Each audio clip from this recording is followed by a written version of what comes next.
All right. Friday night here on the Paranormal Network. Time once again for our Friday live chat. I'm network manager, host, sometimes paranormal investigator Jason Hewlett. And this week we're highlighting one of our more popular shows on the PN, which is Haunted Objects. And we've brought along not one, but two guests.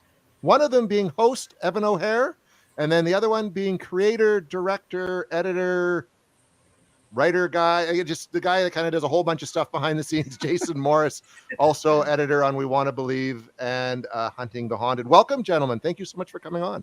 Well, you said all that. Now we got nothing to talk about. Yeah, we'll think of something to talk about. That was good. we'll You sound really good.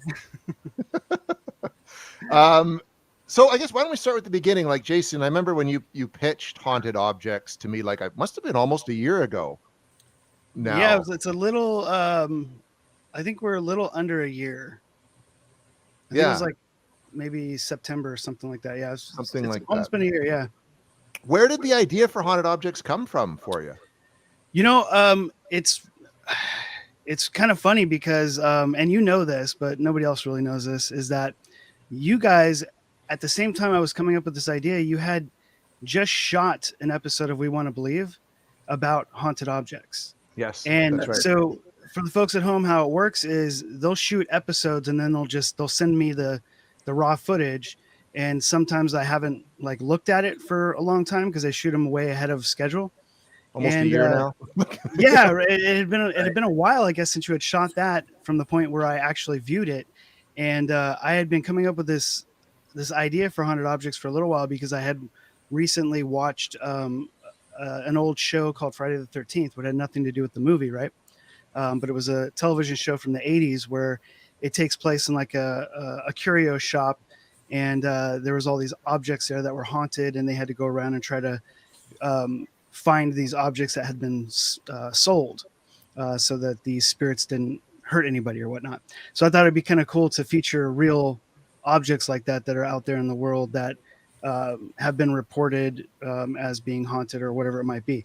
But try to keep it as grounded as possible with things that have, actual documentation or things that are more realistic and less fantastical, I guess. But I almost didn't do it because once I saw the footage that you guys had done, you were already doing a show on haunted objects. I was like, oh, I can't do this. This is like, you guys are already doing it kind of thing. And I was like, oh my.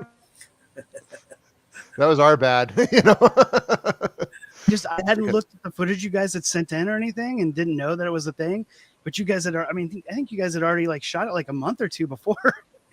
And I just didn't realize it. So I start looking at this footage that you guys sent me and I start editing and I'm like, this is the show we're doing. Like, what the heck? and I'm watching it and then you guys are totally skeptical about haunted objects. And I'm like, well, damn. They don't even believe in this crap. We don't believe in anything and we investigate. You know what I mean? Like, right. We put down pretty much everything we investigate. So yeah, so I'm like, well, this isn't gonna work. But it ended up working. So yeah, I mean, it really came from that 80s show, Friday the 13th, and then also a little bit of the Jonathan Frakes show, Beyond Belief. We sort of melded the two sort of ideas together. And I think it worked out pretty well. I mean, I know that there was a Zach Baggins show where he featured items from his haunted museum, but I mean, it's really kind of cheesy in comparison to like what we're doing. They really sort of amp up the sort of fake ghost stuff. And we really didn't want to do that. Well, no, and that's what I think people appreciate about it is how grounded it is. And I mean, and a lot of that I think relates like not only to the scripts, but having Evan there to kind of guide people through these stories. So how did like Evan, how did you end up connecting with Jason? How did that come about for you to become host? So I've already worked with them over at Resurrection Films on the murder that was the Curious Case of the Murder that wasn't, which was a great little spoof thing. And so we'd already met that way. And then, but they really, it's, this is like that paranormal network stuff sort of, it's in the universe and somehow things are attracted to other things unbeknownst to them, of the interest that somebody might have already. So for instance, like since a little boy, I've been collecting items. I used to, since the early 70s, I lived in Egypt, and then I lived in England, and I collected everything and anything. But it was always a connection that I had with the things had with the past that really intrigued me as a youngster. And just the knowledge of the history that was behind this, whether it be a coin or a map, or a dish or a snuff box, that it was actually not just the object, but that it was owned by somebody in this time period of which I could only read and think about. And so by able to having these objects, that I was attracted to them was the fact that I could have some sort of connection with the past.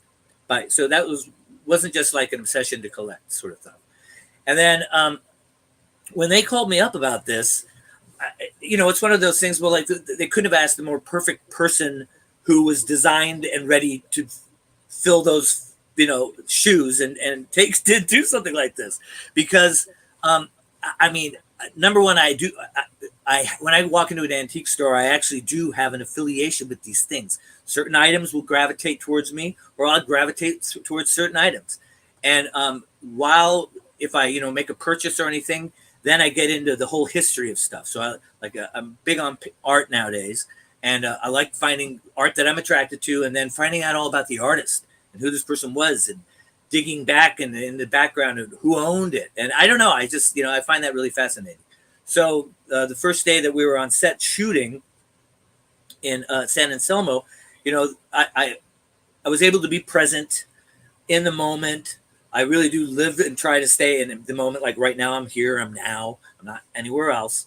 But when we were starting just to do our first shot, I was standing there surrounded by all the things that I'm attracted to, the history of them, the odyssey, the just the abstractness of it all. And then here I am in front of a camera doing another thing I love, which is acting and hosting, and entertaining. And I just asked myself, like, how did I get here? And it's all because Jason Morse called me. That's awesome. And we got actually a commentator here from Michael Sanders. Resurrection Film already has great projects. Love their Millennium documentary, which I love that documentary too. I mean, that was a great documentary. And Jared Lighthouse has a question. If I buy a haunted object without knowing it's haunted, what happens if I get rid of it? Does the haunting go away with it? I think that's a good question. I think that it's sort of dependent on what it is. And if you believe in that sort of thing and you have something that has some sort of residual energy to it, I think it really kind of depends on what that residual energy is. It may stay with you. It may go with the object if you get rid of it. I think you and Peter, Jason, probably have a better handle on that as far as knowing about cases that have been around where things have stuck around or have traveled with an object. I think in most people probably believe that it travels with the object itself, but I think there's also some instances where it's stuck around. So they do. Yeah. Generally, if it's attached to an object, the spirit has an affinity to that object. You're right. Mm-hmm. It wants to stay there, but there are spirits that we call them travelers, and they do move from place to place, right? So if say it's attached to an object and it comes to your house and it finds something appealing about you or the house, they have been known to stay. But I think those are pretty rare. Right. Yeah, for me, I have the understanding of it really does come down to what my faith in it is, right? So I've never been trapped by anything paranormal. I have had many, many paranormal experiences, but I'm able to experience them and let them go and live through it and enjoy the experience. So, not out of fear, out of faith is what I take anything that might have some haunting to it, and know that I'm protected, that I'm not going to be trapped by it. Any negative energy, at least that's how that's what I believe. And I think that's a good way to approach it. Being surrounded by all these objects, I guess, first off, did you guys have anything weird or paranormal happen on set while shooting this show? Because I know you shot the whole first season in one chunk of time, right? So you spent a lot of time in this location surrounded by these objects. Did anything spooky or paranormal or weird happen? Sure. Well, yeah. Well, I know that Jason's wife was there, Shawnee, and we did have some clicks and clangs and lights go out and weird sounding and people talking. but we totally made light with it. We did talk. At least I communicated back. I said, hey, thanks for letting us be here. We really appreciate this. Hope we're not being a bother. I did, just be open-hearted and positive in my communication with anything that might have been there. Yeah, Evan was definitely very personable with whatever might have been going on, because we shot the pilot episode first, and literally maybe a few weeks before it aired. And we shot that over a course of 2 or 3 days. And so when we did that, we consistently had the lights kept just going out. And you could attribute it to overloading the power, but we would switch things up. We would turn off all the house lights, and we weren't really running any heavy duty stuff. So, and we got through hours and hours without the lights going out. And then all of a sudden, boom, like every time we would start shooting, it would just go out and just go out. And then the fog machine. I remember the fog machine being very active in a kind of a playful way. It would start spitting in the middle of when it's not supposed to. It was unpredictable. It was unpredictable. Yeah. But one thing there was definitely. Go ahead, Evan. I was just going to say one thing that. Go on, Jason. No, one of the things that I enjoyed was the fact that we never said, as the show does too, right? The show never says that it's definitely something, right? We leave it up to the viewer, and actually that's how I leave. That's how we were leaving up anything that was going on peculiarly. It could have been, or maybe it wasn't. So I kind of like that. That's one thing I really did gravitate me towards the script of the show, was that we were not saying this is. It's up for you to decide, and I really liked that, because I don't want to be, all knowing, because I'm not, for sure. Yeah, and that was really important when we were developing the show and writing the scripts, because we approached this as a documentary. This isn't. We're not making up these stories. All of these stories are out there in the world, and you can find them. They've been reported. They're on the news. They're out there. Whether you believe them or not is literally up to you. And we really wanted to make sure that this was more of a documentary series than it was us telling stories. So it was very important for us to leave that up to the viewer to decide. And that's so important to us. We wrote that into the dialogue for the host, because that's sort of the hook of it. It's to show you, check this out. What do you think? And that's really just the importance of the show. And I think that's one of the things I enjoy so much about it. And you've covered a wide range of topics, from the whole, the Dybbuk box that people know about, the Black Orlov diamond. You've got one coming up on the Tallman ghost. And I know that you have a group of writers. So where do you find these stories, or where does the direction to pick these different objects come from? Like how did you guys go about that? Because we're a team of Resurrection Films is a team of 4 people. We're all co-owners, and we pitch in on every project. And basically, when we started this project, we went out and we started hunting. We would look at, there's tons of books out there on haunted objects. There's TV shows. There's all kinds of content out there. What we wanted to do, though, is we wanted to have a mix of things that people were familiar with and things that people may have never heard of. So we tried to incorporate both of those in there, because sometimes those things that get overly publicized, say like the Dybbuk box, it gets kind of stale. But even when we would show things like the Dybbuk box or the James Dean's little bastard car, we tried to tell it in as different of a way as possible and try to include as much information as we could, because a lot of those objects we would find, many stories would either heighten certain aspects of it or not even tell other aspects of the story.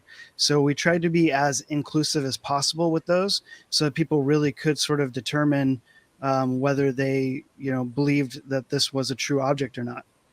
And I think the Dybbuk box is one of the more interesting ones because of the lore to it, and now knowing that the creator of the lore made it up. As far as that particular box goes, because that's something that's is known through history, I guess. But that particular box, having made up lore, is sort of one of those things where it's like, we wanted to tell people that we found that out. That's current knowledge, but other people are still reporting this as like this spooky box. But it's something that we're covering because it has this history and this media coverage. But now we know that it's not really real as far as that particular box goes, and so we didn't want to shy away from that. Or is it? Right. Might be a little dissuasion. Yeah. So it was a lot of research, just tons of research, and there's a lot of stuff to mine out there as far as content of haunted objects. Some that are more, covered than others, and we try not to shy away from the ones that are a little harder to research. Which I think that's good. I have to say, I was amazed by the writing. I was blown away by the effort put into the discovery of information, and then the ability to entertainingly put it out there. For me to give to the viewers, just the amount of effort that went on to there. Just as me reading, it was like, this is insane. That the quality of work, and you could tell that these guys really enjoy what they're doing. This is also a passion project, and I could just tell from the effort that everybody has put in, which is 100%. That's my experience.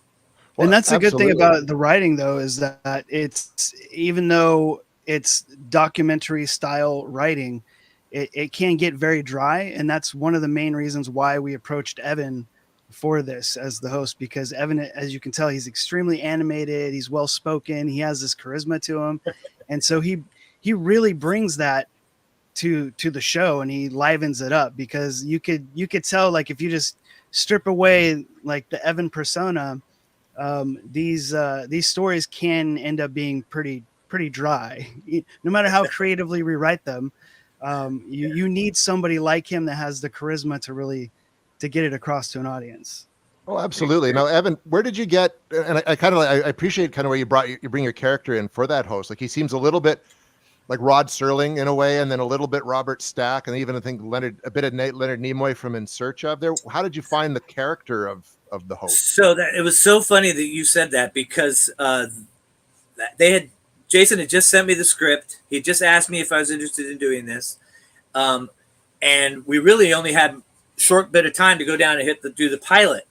And I seriously just went with what I felt was natural for me, that I think that wasn't me, but had a reminiscence of everything that he had discussed that he was looking for, right? But I didn't. The interesting was, I didn't make it an effort or a pressure on myself to try and find this. I just sort of tapped into it, and I went with whatever I came up with, right? Whatever you see is just happened spontaneously and naturally. That guy came out. Yeah. And then when I saw your, okay, this had only been a discussion. All the guys you just mentioned, Rod Serling, and all that had just been a discussion between Jason and I. And then you said that. You said that you had felt that you'd seen all these people in there, and it was like, well, that's exactly what we were going for. So how that you hit the nail on the head. I mean, if that's what you were looking for, that's what we did. We got, amazingly. I think it's all because we all worked so well together on the mission of, like, the look and we didn't want to try and make it. We wanted it unique, but with that resemblance of what people used to like to watch. Mm-hmm. Mm-hmm. Yeah, worked out well. That was a staple very much of the shows I grew up watching. You know what I mean? Because I love the paranormal shows and the mystery shows. They always sort of brought a certain feel to them. Yeah, me too. So William Shatner, that the seriousness with just a tinge of humor that I bring to it too, tongue in cheek a little bit from the writing, of course. And that's one thing I did notice as the show went on, because we would film several, in a night, was how the levity was. I noticed the show getting lighter, mm-hmm. Which I went with. Yeah. So. Mm-hmm. Well, I think I really think like the levity that Evan brings to it, like, that stuff isn't necessarily in the script, but he finds it, and it's super important to shooting, because when we're shooting like 4 episodes in a 4-hour period, and that's basically what we would do. It gets tiring physically and mentally, and somehow he's just kind of a comedic genius, and he can just find pieces, and we could just start cracking up laughing for 20 minutes. And Shawnee, who's producing, like, on set, is like, okay guys, this is funny, but we need to move on. Which is great. Serious. Right. Back in. Yeah. But you know what? I mean, really, that's the whole thing. If that's what made it fun, and because it was grueling. I was telling Jason, as long as gruesome is okay, but grueling. No. Blood's all right. Just having each other on set to support each other was great. Yeah. We even find that doing We Want to Believe, like it's supposed to be, we're off in these spooky locations and it's supposed to be all very serious, and then ultimately it falls into comedic shenanigans, and we like to include that because you're sitting in a dark room talking to nothing. Like, I mean, come on, like you can't take yourself too seriously doing that, right? I got a question here, not a question but a comment. One of my oldest and best friends is here, and he's going to laugh about my story of when an ironing board had red eyes, which I think that's a story I would love to hear and share on here. So if you can put that in the comments, that would be great.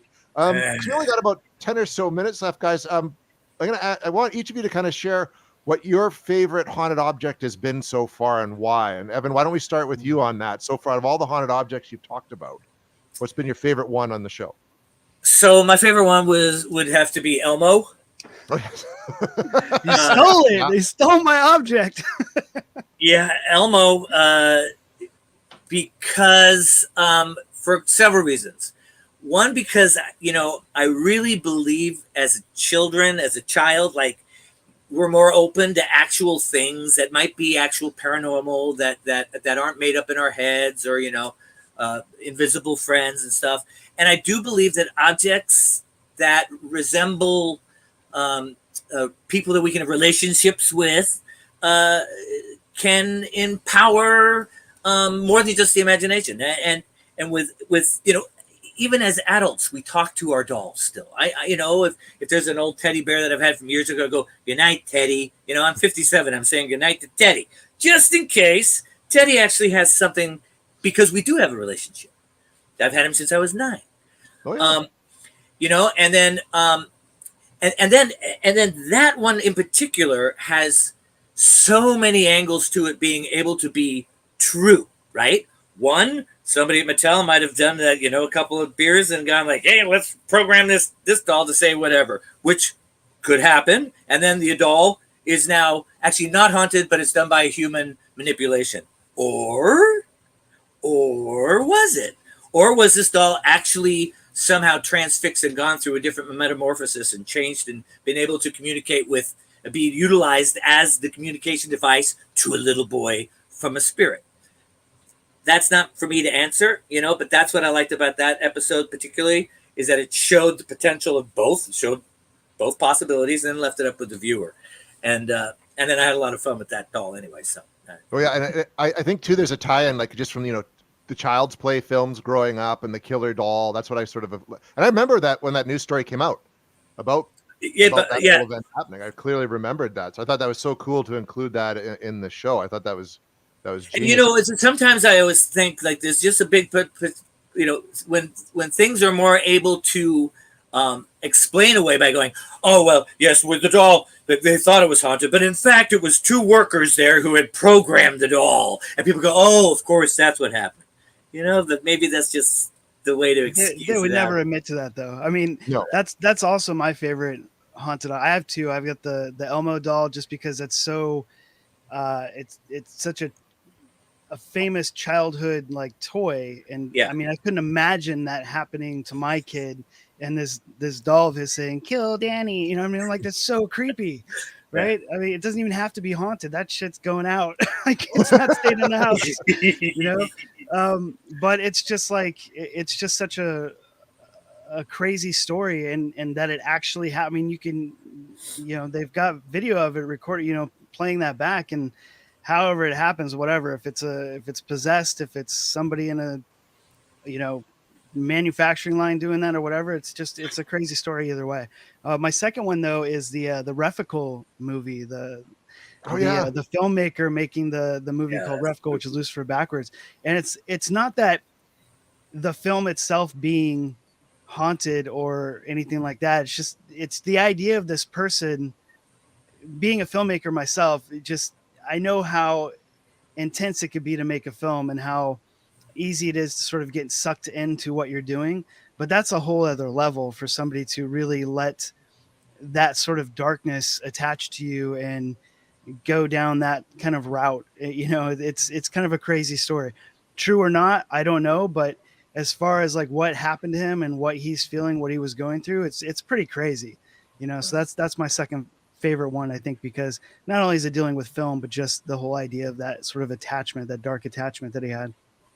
Well, we hear stories like with Heath Ledger playing the Joker and his process, and what that brought him to, right? I mean, it does happen. Absolutely. I mean, I'm like you, Jay. I'm a filmmaker as well as a paranormal investigator. It's a dangerous combination. Sure. Yeah. People on the outside could just be like, "Oh, that's nuts." But I mean, especially actors, Evan, people that do the, that whole method acting and like really get into that sort of care, become that kind of person. I mean, that's kind of dangerous. It really is. Kind of like playing with a Ouija board. It really kind of is like a personality Ouija board. It really can affect people. Yeah. Yeah. We got Gregory here. James Dean's car is hard to see as a coincidence upon hearing all the occurrences, which you guys did cover off in the pilot. There's a lot to do with that car that does lend credence to the story. Yeah. Completely. I don't believe in coincidences. So the guys just wrote in has pretty. I think that I think there's a lot to that story and probably a lot we don't know or have heard about. But I also do think that there's a false component to it as well. Not that it's not a haunted object per se, but I also think that there's a lot of piggybacking off the media sensation, the guy that ended up buying the car and sort of trying to capitalize on it. I think it's partially a Zach Baggins sort of monetization kind of scheme, that's going on there as well. So I think it's two-part. I think there is really something, because there's just too much that's happened with that car, even touring around, for the sort of anti-drinking, whatever it was in the 50s that they did with it, or my mom saw that. Whatever that was. Just all the sort of aspects of it. There's a lot of stories attached to that car. But then I think it sort of turns for a worse and becomes, capitalized off of by the last owner. And, it gets into that sort of campy arena. But yeah, I think that there's a lot that's just too coincidental. Yeah. I still am a big believer in no matter what, everything's going to be all right. And, that's been my experience, that negative things can sort of come from negative people. Just my experience is I stay positive. I'm always walking in the sunlight. And I'm always knowing that whatever I'm going through this is part of the process of getting to a place that's good, So whether it be buying a piece of James Dean car and then you're getting in an accident, how does that story end up in the end, though? Unless you know what I mean. I don't know. I always find that everything ends up okay. So I feel good with taking stuff and touching things. Follow up to the ironing board and the red eyes. When I was about 5, I had a toy ironing board, and one day I was playing and it didn't want to stay standing up. So I threw a tantrum and tried to break it. And that night I dreamt that the damn thing had red eyes. Woo! That's awesome. I like that. That's pretty darn good. Yeah. There we go. One more question here that ties in. Is there such a thing as haunted or cursed money? You guys come across I think yes, because I mean, anything that's used in trade, I think you could consider money per se, right? Not necessarily dollar bills, but I mean, if you look at some of our episodes where we feature jewelry, such as the Black Orloff, or there's several other ones. Those were actually used as monetary items to pay people at different points in history. And that curse traveled with it and affected everybody along the line. So if you check out some of those episodes of Haunted Objects, you'll see that sort of connection. I definitely would consider that similar to money, just not in like a dollar bill format. Mm-hmm. Yeah. Or maybe it depends what you do with the money. You know? It's true. It very well could be. Yeah. Yeah. So what's coming up on Haunted Objects? What can people look forward to here in the next few episodes? Well, I really don't want to say too much, but we delve into a lot of different things. We're going to talk a little bit about things like Pompeii. There's some stuff in Hawaii that's come down. There's, the Tall Man's Ghost, which you've mentioned earlier, is going to be on the next episode. There's a lot of really cool stories that we're going to be telling here. And again, like we want you guys to tell us, like, do you think this is real? Do you not? Can you give us like any history or backstory that maybe we've forgotten to mention or didn't come across? If you guys have any objects, let us know, because we would love to put them on the show as well. There's all kinds of cool stuff coming up though. Absolutely. And people can leave those in the comment section on the YouTube, even on the videos are also posted up to Facebook as well for people. It's a great series. I really enjoyed it. I loved it when you pitched it, Jay. So we had the same discussion about, well, we just did it. We want to believe about haunted objects. Is there too much haunted objects? But I don't think there is. And I think the success of the show is proof of that. So I think it's great to have it as a part of the PN. I would say, Jackie, if you've got a picture of you with this ironing board, send it to us. We'll put it in the show. Awesome. Yeah. So yeah, Jason, Evan, thanks so much for coming on. We'll love to have you both back on again in the future here on another Friday live chat. I'm back in 2 weeks with a whole new conversation about the paranormal. Until then, have a great night and stay spooky, everybody. Thanks, everybody. Thanks, Jay.